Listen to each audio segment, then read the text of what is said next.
सांबा में भाजपा के जिला अध्यक्ष के लिए हो रहा चुनाव। संगठन पर्व के तहत अब जिला अध्यक्षों के चुनाव जारी। कल तक घोषित हो सकता है सांबा का नया जिला प्रधान।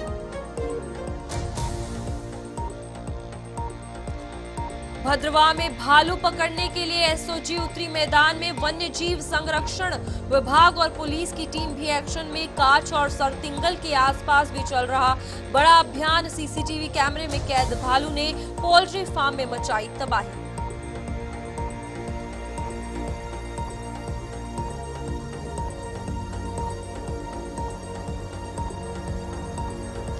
नमस्कार, जम्मू कश्मीर की इस बुलेटिन में आप सभी का स्वागत है और मैं हूं आपके साथ रूपाली शर्मा। तो चलिए बुलेटिन की शुरुआत करते हैं।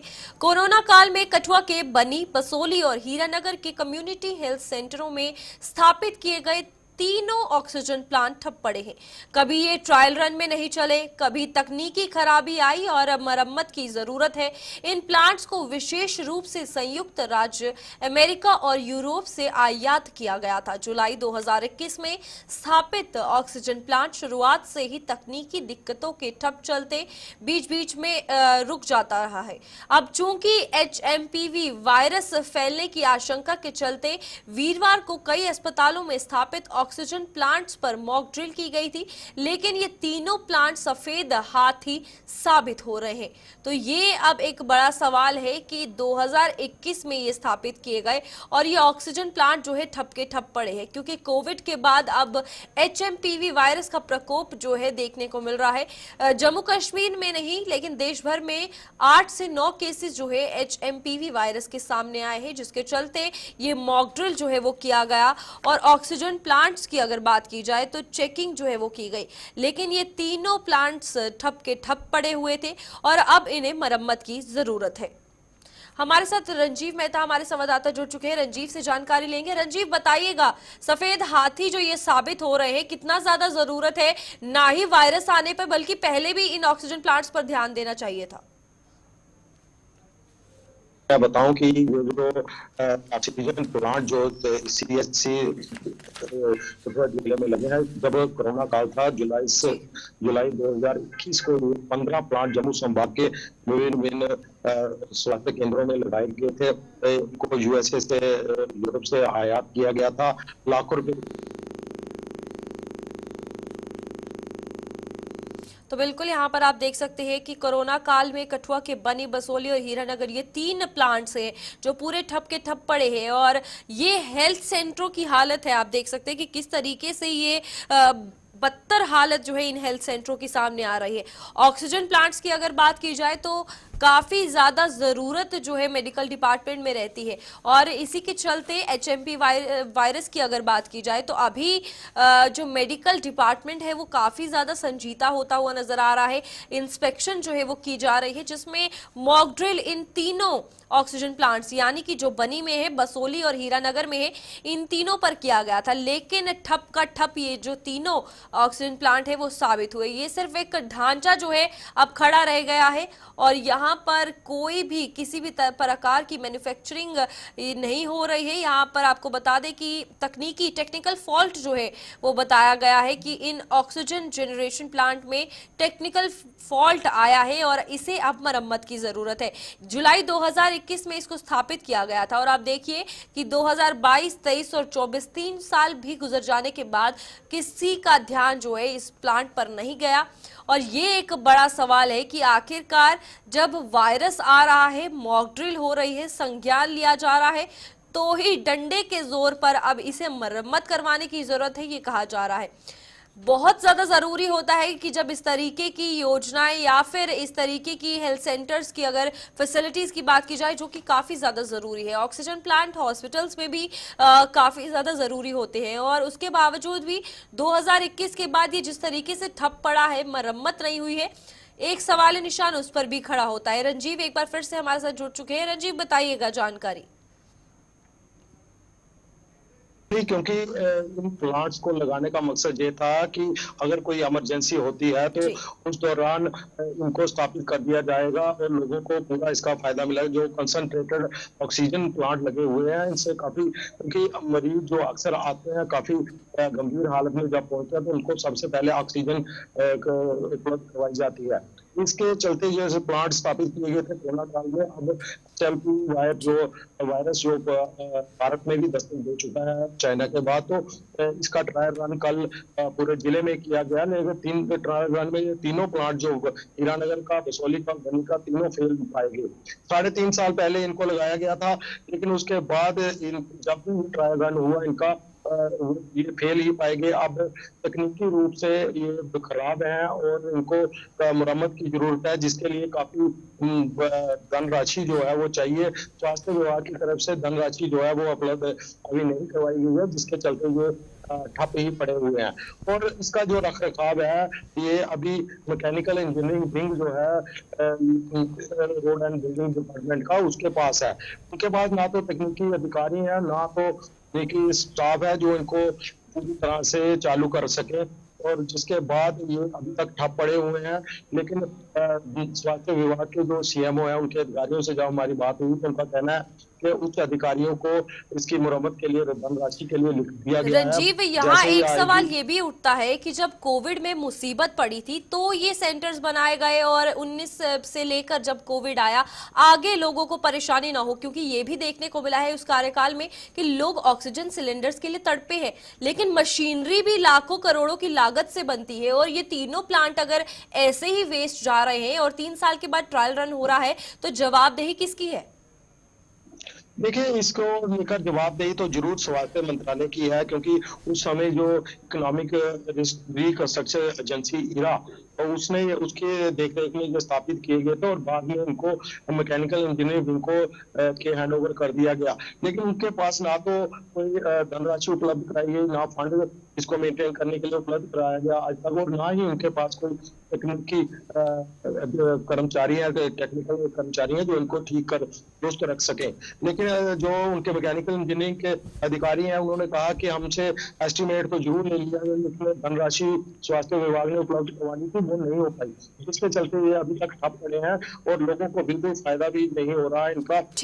कोई ऑपरेशन इन सीएचसी में करना हो तो मजबूरन जो जम्मू या कठुआ में शिफ्ट करना पड़ता है, क्योंकि ऑक्सीजन जो वहां से जो कंसंट्रेटेड है वो नहीं निकलती है। ये सारे तीनों प्लांट 300 PMLA के ऑक्सीजन जो कंसंट्रेटेड पैदा करते थे। ठीक है रंजीव, बहुत बहुत धन्यवाद हमारे साथ जुड़ने के लिए और तमाम जानकारी देने के लिए। इसी के साथ इन ऑक्सीजन प्लांट की अगर बात की जाए तो आपको बता दें जुलाई 2021 से ये बनाया गया था, और अभी भी ट्रायल रन के बाद मॉक ड्रिल की अगर बात की जाए तो ये ठप का ठप जो है वो पाया गया है। तो बड़ा सवाल अब स्वास्थ्य मंत्रालय पर भी खड़ा हुआ है कि 3 साल तक ये मशीनरी लाखों करोड़ों की लागत से बनाएगी, उसके बावजूद भी ये प्लांट ठप का ठप पड़ा है। आगे बढ़ेंगे जहां पर आपको बता दें इस वक्त बड़ी खबर जो है वो जम्मू से निकलकर सामने आ रही है, और गणतंत्र दिवस के मद्देनजर चाक चौबंद जो है वो सुरक्षा कर दी जा चुकी है। मौलाना आजाद स्टेडियम के चप्पे चप्पे की जांच हो रही है, यानी MS स्टेडियम जो कि जम्मू में है उसकी चप्पे चप्पे पे जांच हो रही है। स्टेडियम के आसपास के इलाकों में भी बड़ा अभियान चल रहा है। MS स्टेडियम यानी मौलाना आजाद स्टेडियम की अगर बात की जाए तो 26 जनवरी के चलते यहाँ पर परेड जो है बड़ा गणतंत्र दिवस हर्षोल्लास के साथ मनाया जाता है। यहाँ पर रैलीज जो है वो होती है, और बच्चों के स्कूल परफॉर्मेंस हो या फिर पुलिस के द्वारा, जम्मू कश्मीर पुलिस के द्वारा परेड हो, तो वो किया जाता है 26 जनवरी को। और गणतंत्र दिवस के चलते फिलहाल सुरक्षा के हवाले से अगर बात की जाए तो पूरी तैयारियां कर ली गई है। स्टेडियम के बाहर भी अभियान जो है वो चलाया जा रहा है। सिक्योरिटी सिनेरियो के हवाले से करें तो बड़ी मात्रा में पुलिस बल भी वहां पर तैनात होगा। कुछ ही दिन बचे हैं और यहाँ पर परेड की तैयारी जो है ऑलरेडी रिपब्लिक डे के हवाले से MS स्टेडियम में की जा रही है। फिलहाल उसी के मद्देनजर यहाँ डॉग स्क्वाड हो या फिर पुलिस बल की बात की जाए, सुरक्षा बलों की बात की जाए, सभी जो है तैनात हैं, और चेकिंग जो है इनके द्वारा सुबह शाम की जा रही है, क्योंकि यहाँ पर किसी भी तरीके की कोई भी लापरवाही जो है वो नहीं बरती जाएगी। और हर साल मौलाना आजाद स्टेडियम में जम्मू की अगर बात की जाए तो बड़े धूमधाम के साथ गणतंत्र दिवस जो है मनाया जाता है, जिसमें पुलिस परेड हो या फिर बाइक स्टंट्स हो या बच्चों के स्कूल के बच्चों की परफॉर्मेंस हो, वो भी होती है। और बड़ी संख्या में जम्मू के लोग यहाँ पर आते हैं। जम्मू कश्मीर पुलिस की बात की जाए, बड़ी मिनिस्ट्री यहाँ पर आती है। इसी के चलते अभी से सुरक्षा जो है वो चाक चौबंद कर दी गई है और चेकिंग पूरे तरीके से मौलाना आजाद स्टेडियम के अंदर और बाहर की जा रही है। और सिक्योरिटी में आप देख सकते हैं कि किस तरीके से डॉग स्क्वाड जो है वहां पर चेक कर रहे हैं। यहाँ पर सुरक्षा बल भी है जो चेकिंग कर रहे हैं और गणतंत्र दिवस के मद्देनजर सुरक्षा जो है वो चाक चौबंद कर दी गई है। चप्पे चप्पे की जांच हो रही है। आसपास के इलाकों में भी अभियान जो है वो चलाया जा रहा है। जम्मू कश्मीर की अगर बात की जाए तो सिक्योरिटी सिनेरियो के हवाले से हमेशा एक सेंसिटिव जोन रहा है और इस तरीके के जब बड़े कार्यक्रम और बड़े दिवस सामने आते हैं तो सुरक्षा जो है वो चाक चौबंद हमेशा रहती है। और इसी में 26 जनवरी के चलते आज से ही सुरक्षा पर पूरा ध्यान पुलिस, जम्मू कश्मीर पुलिस हो, सुरक्षा बल हो, दे रहे हैं। उनकी टीमें वहां पर पहुंची है। चेकिंग जो है चप्पे चप्पे की जा रही है। हर एक चीज को खंगाला जा रहा है और स्टेडियम में दृश्य जो है वो देखने वाला होता है। और मौलाना आजाद स्टेडियम की अगर बात की जाए तो इस वक्त ये बड़ी खबर जम्मू से सामने आ रही है, जहां पर मौलाना आजाद स्टेडियम में सुरक्षा के हवाले से चप्पे चप्पे पर सुरक्षा बढ़ा दी गई है। जांच जो है वो की जा रही है। ना ही सिर्फ स्टेडियम के अंदर बल्कि बाहर भी भीड़ भड़क्के वाला इलाका है तो आसपास भी चेकिंग जो है वो प्रॉपरली की जा रही है ताकि किसी भी तरीके की कोई भी जो कमी है वो ना आए और गणतंत्र दिवस जो है हर्षोल्लास के साथ, जोश और जज्बे के साथ जम्मू में मनाया जाए। तो स्टेडियम की अगर बात की जाए तो स्टेडियम के आसपास सिक्योरिटी बढ़ा दी गई है। सुरक्षा बल हो, जम्मू कश्मीर पुलिस हो, बीएसएफ हो, हर कोई वहां पर तैनात है। चलिए, शिल्पा हमारे साथ जुड़ चुकी है फोन लाइन पर, हमारी संवाददाता जम्मू से। शिल्पा, बताइएगा सिक्योरिटी के हवाले से क्या कुछ जानकारी है, क्योंकि 26 जनवरी को लेकर पुलिस परेड भी होती है, रैलीज होती है, स्कूल परफॉर्मेंस और एमए स्टेडियम हमेशा एक महीना पहले ही वहां सिक्योरिटी के हवाले से काम किया जाता है। जी बिल्कुल, देखिए जिस प्रकार से गणतंत्र दिवस जो है वो जम्मू के एमए स्टेडियम में मनाया जाता है और मुख्य कार्यक्रम जो है वो जम्मू के एमए स्टेडियम में होता है, तो सुरक्षा व्यवस्था इस समय कड़ी कर दी गई है और चप्पे चप्पे को जो है वो खंगाला जा रहा है और ये सुनिश्चित किया जा रहा है कि किसी प्रकार की कोई भी संदिग्ध वस्तु ना हो, क्योंकि आप देखेंगे कहीं ना कहीं पाकिस्तान जो है वो अपनी तरफ से किसी घटना को अंजाम देने की कोशिश करता है। तो फिलहाल इस समय जम्मू के एमए स्टेडियम में जहाँ पे मुख्य कार्यक्रम होता है, तिरंगा यहाँ पर एलजी विनोद सिन्हा के द्वारा जो है वो फहराया जाता है और उसको लेकर यहाँ पे तलाशी अभियान किया जा रहा है। जम्मू कश्मीर पुलिस की सिक्योरिटी विंग और सीआरपीएफ के जवान जो है, बॉम्ब स्क्वाड की टीम, डॉग स्क्वाड की टीम, हर एक चीज को यहाँ पर खंगाल रही है और चप्पे चप्पे को यहाँ पर खंगाल रही है ताकि कोई भी चीज जो है वो ना छूटे, कोई भी वस्तु ना छूटे और अगर कोई संदिग्ध वस्तु है तो उसे पूरी तरीके से यहाँ पे खंगाला जा रहा है। क्योंकि आप देखें कि जिस प्रकार से कहीं न कहीं लगातार पाकिस्तान कोशिश करता है घटनाओं को अंजाम देने की और ये बहुत बड़ा जो है वो त्योहार होता है गणतंत्र दिवस, जो कि जम्मू में पूरे देश में जो है वो मनाया जाता है, तो उसको लेकर पूरी तरीके से यहाँ पर जो है वो फिलहाल सुनिश्चित किया जा रहा है। और देखिए जो मुख्य द्वार है वहां पर भी जो एम्प्लॉय काम करते हैं उन्हें प्रवेश करने से पहले उनका पहचान पत्र पूछा जा रहा है और जो सिक्योरिटी चेकिंग मशीन है उस पर सिक्योर चेक करके ही अंदर जो है वो प्रवेश करने की इजाजत दी जा रही है। बिल्कुल शिल्पा, इस बार क्या कुछ लगता है कितनी जो सुरक्षा बल है वहां पर डिप्लॉय होंगे, क्योंकि एमए स्टेडियम की अगर बात की जाए तो काफी ज्यादा हर्षोल्लास के साथ जो पूरा कार्यक्रम होता है वहां पर देखा जाता है, भारी संख्या में लोकल्स भी आते हैं और ये भी देखने को मिला है कि पुलिस बल हर एक सिंगल गेट पर, हर एक रोड पर जो है वहां पर तैनात रहती है। जी बिल्कुल, देखिए ये जम्मू के एमए स्टेडियम में मुख्य कार्यक्रम होता है और काफी ज्यादा भीड़ भी यहाँ पे देखने को मिलती है, लोग यहाँ पर पहुंचते हैं और पुलिस भी यहाँ पर अत्यधिक होती है। जम्मू कश्मीर पुलिस के जवान, सीआरपीएफ के जवान होते हैं और साथ ही साथ आप देखेंगे जो एसओजी की टीम है वो भी यहाँ पर मौजूद होती है, आईटीबीपी के जवान भी यहाँ पर मौजूद रहते हैं, तो अत्यधिक यहाँ पर जो है वो पुलिस को तैनाती की जाती है ताकि कार्यक्रम जो है वो सफलतापूर्वक हो, जो लोग यहाँ पर पहुंचे हैं उन्हें किसी प्रकार की कोई भी परेशानी ना हो। बिल्कुल शिल्पा, कार्यक्रम को लेकर क्या कुछ तैयारियां की गई है इस बार एमए स्टेडियम में जो गणतंत्र दिवस मनाया जाने वाला है? जी बिल्कुल, देखिए इस समय रिहर्सल जो है वो की जा रही है जम्मू के वुमेन कॉलेज ग्राउंड में। इस समय रिहर्सल की जा रही है, जो स्कूलिंग परफॉर्मेंस होती है वो वहां पर जो है वो रिहर्सल की जा रही है, पुलिस परेड वहां पर जो है वो की जा रही है, तो पूरी तरीके से इस समय जो है वो कार्यक्रम के लिए रिहर्सल का दौर जो है वो शुरू कर दिया गया है। ठीक है शिल्पा, बहुत बहुत धन्यवाद हमारे साथ जुड़ने के लिए और तमाम जानकारी देने के लिए। इसी के साथ मौलाना आजाद स्टेडियम यानी कि एमए स्टेडियम जो कि जम्मू में है, वो गणतंत्र दिवस के लिए वहां पर चप्पे चप्पे पर सुरक्षा जो है बढ़ा दी गई है। बॉम्ब स्क्वाड, डॉग स्क्वाड जो है वहां पर चेकिंग कर रहा है और रिहर्सल जो है वो गणतंत्र दिवस को लेकर शुरू हो गई है। और 26 जनवरी को एमए स्टेडियम पर ये राज्यपाल की अगर बात की जाए, एलजी मनोज सिन्हा जो है वो तिरंगा भी लहराएंगे। आगे बढ़ते हैं, जहां पर सांबा की बात की जाएगी तो आपको बता दें सांबा में आज भारतीय जनता पार्टी के नए जिला प्रधान के लिए चुनावी प्रक्रिया जारी है। भाजपा के संगठन पर्व के तहत बूथ और ब्लॉक प्रधान चुन लिए गए हैं और अब जिला प्रधानों के चुनावों की प्रक्रिया शुरू हो चुकी है। भाजपा के सांबा कार्यालय चुनावों की प्रक्रिया जो है वो जारी है और सांसद जुगल किशोर शर्मा और भाजपा के पूर्व प्रदेश अध्यक्ष रविंद्र शर्मा भी वहां पहुंच चुके हैं। तो जल्द ही सांबा को नया जिला प्रधान जो है वो मिल जाएगा और यहां पर आपको बता दें कल तक परिणाम जो है वो घोषित हो सकते हैं और नया जिला अध्यक्ष यानी कि सांबा में घोषित कर दिया जाएगा।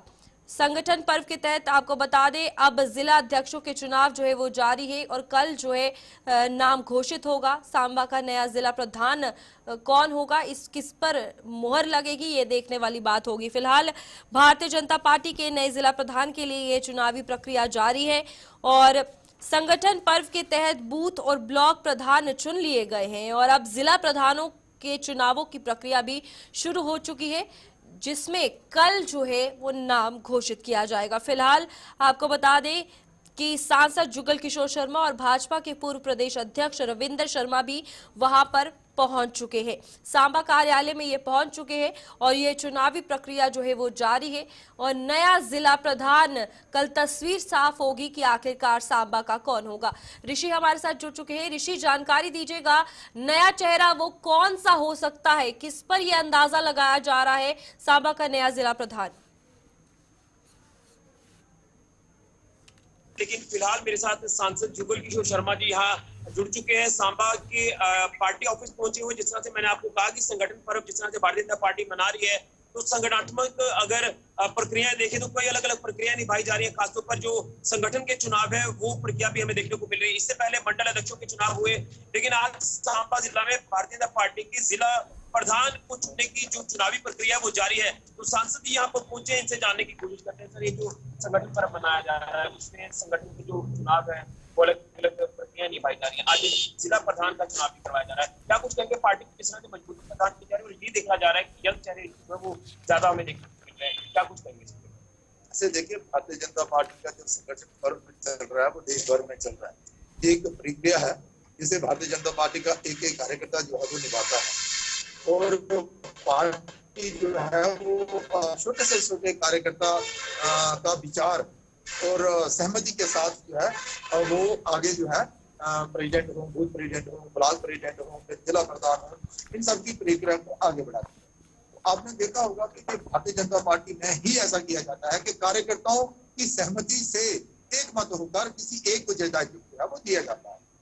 तो क्या लग रहा है कि यंग चेहरों के ऊपर आप लोगों को ज्यादा फोकस कर रहे हैं कि उनको आगे आने का मौका दिया जा रहा है और यही प्रधानमंत्री मोदी की भी सोच है कि युवाओं को वो साथ लेकर चल रहे हैं, वो साथ जोड़ रहे हैं युवाओं को, यही पार्टी के अंदर भी हमें देखने को मिल रहा है?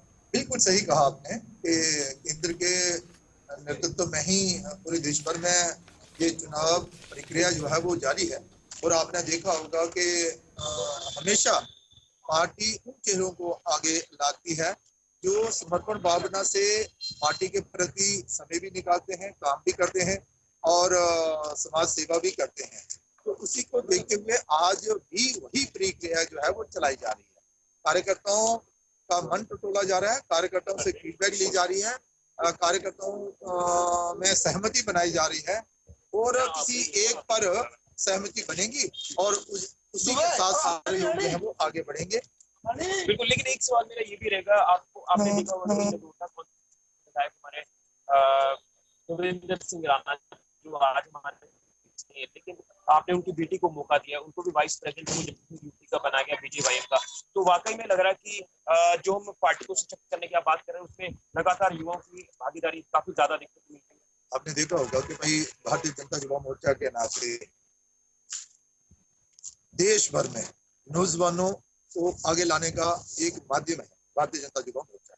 तो भारतीय जनता युवा मोर्चा के माध्यम से युवा नेताओं को आगे लाना, उनसे काम लेना और आने वाले दिनों में उन्हें देश का नेतृत्व भी सौंपना, ये भारतीय जनता पार्टी की नीति है।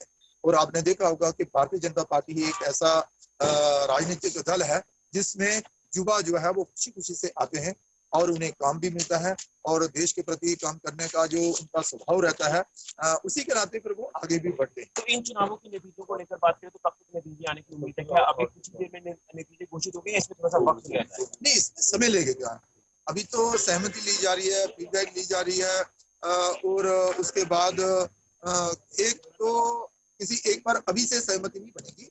कार्यकर्ताओं में भी रहता है कि भाई ये बनेगा, ये बनेगा, ये बनेगा, लेकिन अंत में एक सहमति बनाकर किसी को भी ये दायित्व जो है वो सौंपा जा सकता है। चलिए, बहुत बहुत धन्यवाद। तो सांसद युगल किशोर शर्मा जी ने विस्तार से हमें जानकारी दी है। जैसे मैंने आपको कहा कि संगठन पर्व के तहत जो वो लगातार चुनावी प्रक्रिया भारतीय जनता पार्टी के अंदर की जा रही है। इससे पहले बूथ प्रेसिडेंट को लेकर बात कर ले, उनकी जो वो नियुक्ति की जाती है, उसके बाद मंडल अध्यक्षों की नियुक्ति की जाती है और अब जो फाइनल मोहर जो वो लगने वाली है जिला प्रधान। यहाँ सिर्फ जिला सांबा की बात नहीं हो रही बल्कि जम्मू कश्मीर के हर एक जिले की बात हो रही है। यहाँ पर हर जिले में नए प्रधान जो वो मिलने वाले हैं, जिसको लेकर चुनावी प्रक्रिया जारी है।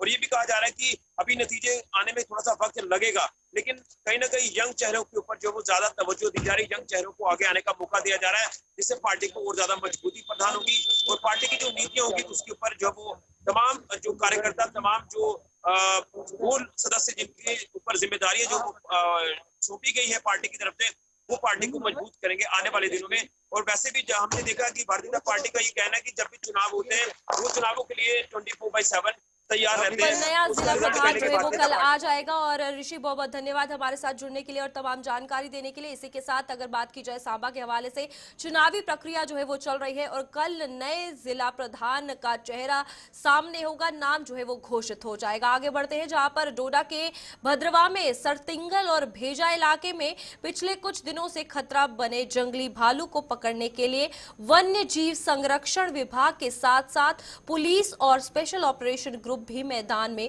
उतर चुका है।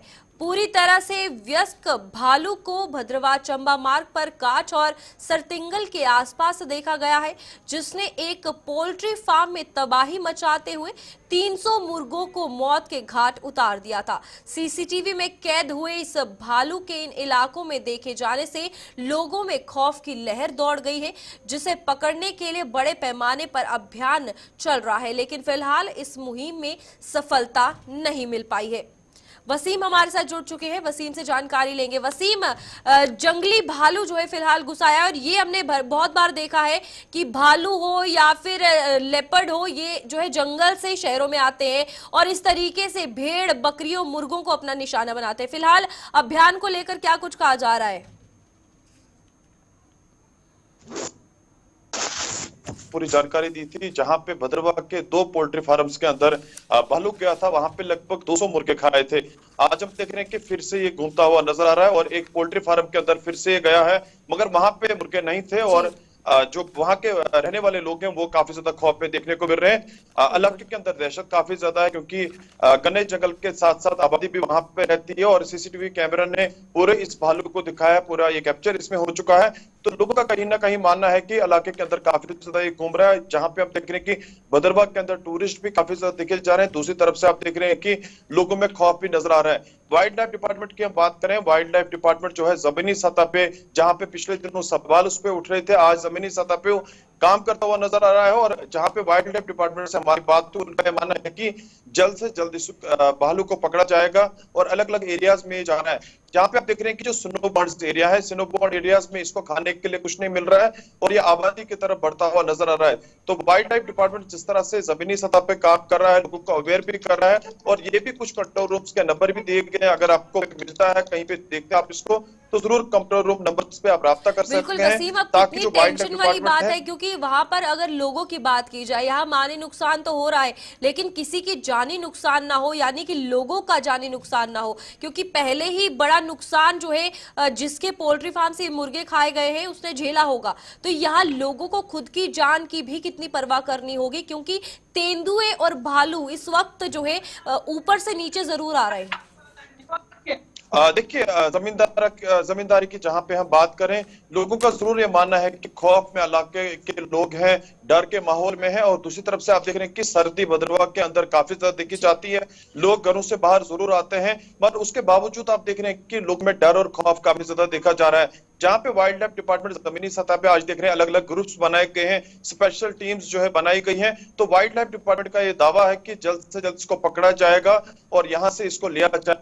तो इतना वक्त डिपार्टमेंट कब तक इसमें पकड़ने में कामयाब होता है, ये आने वाला वक्त बताएगा। जी बिल्कुल वसीम, जिनका ये नुकसान हुआ है, क्या उनको किसी सहायता जो है उनको प्रोवाइड की गई है? क्योंकि यहाँ पर 200 मुर्गों का नुकसान हुआ है और अक्सर देखा गया है कि मुआवजा जो है मांगा जाता है जब इस तरीके से भेड़ बकरियां जो है तेंदुए खा लेते हैं।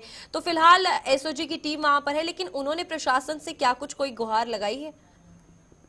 देखिए, जहां पे इसको देखा गया, ये थनाला का इलाका है और थनाला जो 0 पॉइंट वहां पे रास्ता है, वहीं से आगे जो है थनाला का एरिया आता है। वहां पे जहां पे इसको देखा गया है, वो जरूर एडमिनिस्ट्रेशन के पास वो लोग गए हैं भद्रवा के अंदर, और एडमिनिस्ट्रेशन से उन लोगों ने अपील की है जो भी नुकसान हमारा हुआ है तो हमें ये मुआवजा देना चाहिए, चाहे सरकार है, जो कंसर्न डिपार्टमेंट के लोग हैं या एडमिनिस्ट्रेशन है। तो जरूर उन लोगों ने उम्मीदें लगाई हैं और एडमिनिस्ट्रेशन ने भी उनको यकीन दहानी करवाई है कि जो भी हमसे हो सकता है वो हम करेंगे। और खास करके जो वाइल्ड लाइफ डिपार्टमेंट है, उन्होंने ये वादा आज सुबह हमसे किया है कि जल्द से जल्द इसको पकड़ा जाएगा। और अभी तक जो पता नहीं लग पाया क्या ये एक ही भालू इस इलाके, और इस भालू का बिल्कुल वसीम पकड़ा जाना भी बहुत ज्यादा जरूरी है। और फिलहाल बहुत बहुत धन्यवाद हमारे साथ जुड़ने के लिए। और यहाँ डोडा की अगर बात की जाए तो भद्रवा में अब बर्फबारी के चलते जो जंगली जानवर है वो नीचे आ रहे हैं, चाहे वो तेंदुए है, भालू हो, और काफी नुकसान जो है वहां के लोग जो रिहायशी इलाकों में रह रहे हैं उन्हें सहना पड़ रहा है, जहां पर 200 मुर्गे एक पोल्ट्री फार्म से भालू के द्वारा खा लिए गए। फिलहाल जम्मू कश्मीर के इस बुलेटिन में इतना ही। खबरों का सिलसिला जारी रहेगा, आप देखते रहिए गुलिस्तान न्यूज।